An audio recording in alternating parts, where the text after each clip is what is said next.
Welcome to This Explainer. Today, we're diving straight into an epic journey across millions of years to witness, honestly, one of the most profound transformations in history. We're going to explore exactly how our ancestors evolved from small, struggling bands of hominids just trying to survive a brutal ice age into the absolute visionary architects of complex, symbolic civilizations. It's a story of survival, for sure, but even more importantly, it's the story of a massive, unprecedented cognitive awakening. Listen to this for a second. Before history was written, it was drawn in shadows. Wow, just let that sink in. Long before the first cities were ever built, way before the wheel was invented or crops were systematically planted, the very bedrock of the human experience was already taking shape in the deep, flickering darkness of prehistoric caves. Now, the primal origins of human thought are still one of our greatest mysteries, but by looking really closely at the literal shadows they left behind, we can start to decode exactly who they were. So let's break this down, starting with Section 1, Shadows of the Ice Age, Survival in the Paleolithic. To really grasp this awakening of the human mind, we first have to wrap our heads around the sheer scale and unforgiving harshness of the Paleolithic era. It's a timeline that spans from around 3.3 million years ago right up until about 11,000 years ago. So for the vast majority of human history, our ancestors were wandering a highly dangerous, freezing world characterized by massive glacial shifts and, terrifying megafauna. We see the first hominids chipping rocks in Africa, the eventual spread of species like Homo heidelbergensis and Neanderthals, and finally, actually pretty late in the game, the global expansion of anatomically modern Homo sapiens. This all happened right as the icy Pleistocene epoch began transitioning into our current, much warmer Holocene epoch. Okay, let's dive into this toolkit. Early on in the Paleolithic, the human arsenal was, pretty rudimentary. We're talking simple stone choppers, basic bone implements, and the earliest control of fire. It was just enough to scavenge and survive. But as the millennia dragged on, innovation completely accelerated. We see this dramatic shift to specialized Acheulean hand axes, highly complex weapons like bows, arrows, and spears, and even bone needles used to tailor-fitted animal hide clothing against the bitter cold. Little by little, we were turning from prey into apex predators. Moving right along to Section 2, Sparks of the Mind, the Birth of Culture. But hey, survival alone doesn't make us human, right? As early humans mastered their environment, securing their warmth and their next meal, they unlocked something completely revolutionary: leisure time. And that is exactly when the cognitive awakening begins. Just imagine being an intrepid explorer, crawling on your belly through a perilously narrow 7-meter tunnel deep in the Chauvet caves of southern France. Suddenly, your flashlight hits the wall, and you are rewarded with these breathtaking, wildly dynamic paintings of rhinos, horses, and wild cattle. Stretching up to 3 meters high, these vibrant depictions literally seem to leap out of the stone towards you. This wasn't just cave decoration. This was a massive creative explosion happening 30,000 to 40,000 years ago. Now, what you're looking at here isn't just pretty art. It represents a monumental leap in human evolution, known as symbolic thought. But symbolic thought isn't just about drawing a highly realistic horse simply because you saw a horse. It is the cognitive ability to represent concepts or ideas through abstract marks. It basically means viewing the world through a completely new lens of meaning, separating the abstract idea of a thing from the physical thing itself. Which brings us to Section 3, the first written code, 26 signs that changed the world. Now, what's really interesting about this is how, for decades, anthropologists were so hyper-focused on those spectacular painted animals that they largely ignored something else, hiding right in plain sight on those very same walls.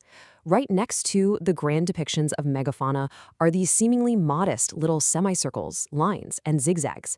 For a really long time, researchers just dismissed them as mere doodles.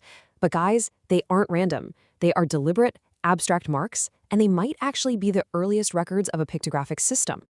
And here is where this story gets absolutely staggering.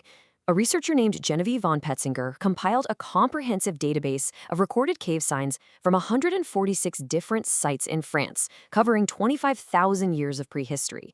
And what she found was absolute magic. Out of all those sites, across tens of thousands of years, there were only 26 specific recurring geometric signs. Just 26. They were drawn in the exact same style over and over again, and not just in France, but appearing in remarkably similar forms all across the world.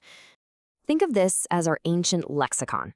You've got the penniform, which is kind of feather-like, the aviform, shaped like a bird, the claviform, which resembles a key or maybe even a highly stylized female figure.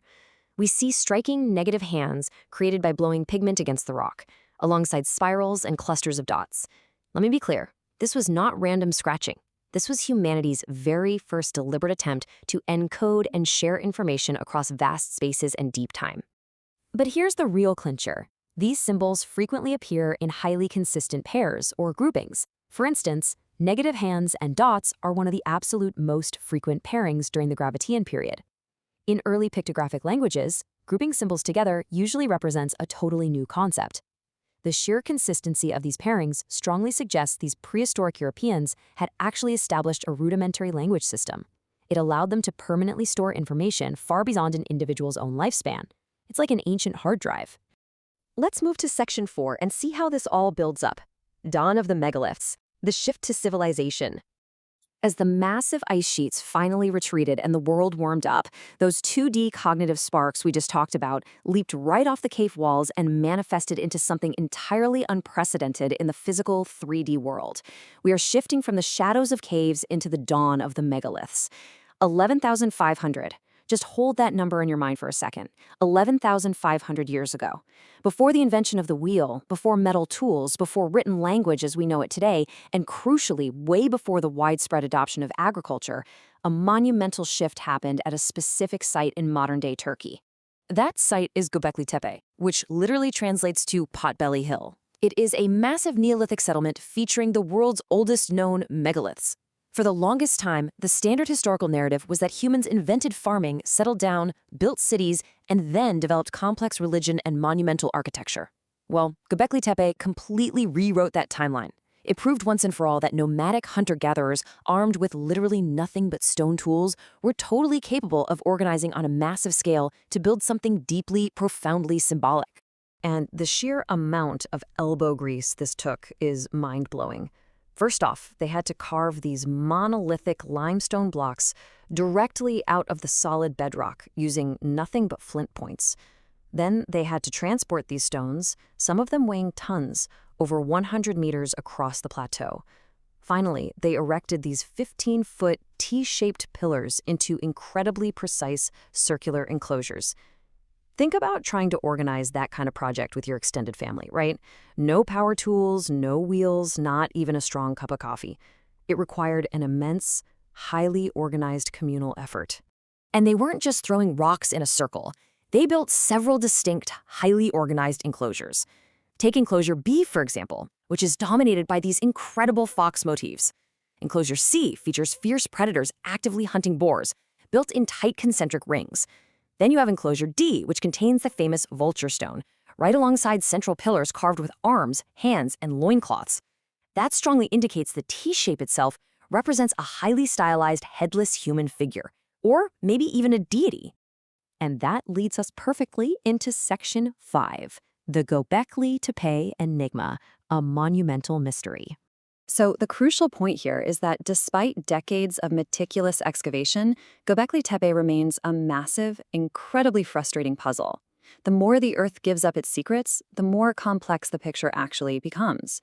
Why did they build it? Who on earth was it for? Unlike the older cave art we looked at, which mostly depicted the game animals early humans hunted and ate, the art at Göbekli Tepe is dark. It's intimidating. Scorpions, spiders, lions, and snakes absolutely dominate these massive pillars. They weren't carving their prey anymore. They were carving their fears, their myths, and their supernatural world.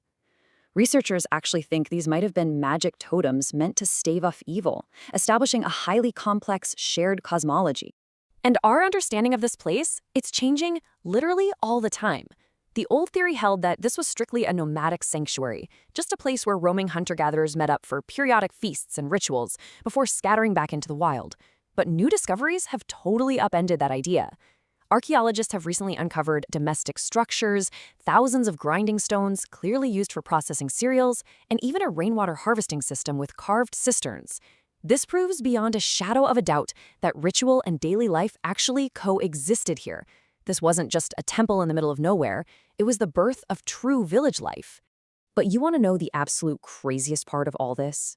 After decades of digging and all these massive paradigm-shifting theories, only about 10% of Göbekli Tepe has actually been excavated. Ground-penetrating radar and geophysical surveys have shown us that 90% of the site is still completely hidden underground. That means there are at least 16 more circular enclosures and nearly 200 undiscovered pillars waiting down there. We have literally barely scratched the surface. Which leaves us staring at one seriously profound question to wrap up on. If ancient, so-called primitive hunter-gatherers possessed the cognitive ability to unite, to encode abstract language into the walls of deep caves, and to raise literal mountains of carved stone just to conquer their fears, what are the true limits of the primal human mind? The distant shadows of the Ice Age didn't just precede the modern human condition, they actively sparked it. Thank you so much for joining me for this explainer. Keep questioning, and as always, stay curious.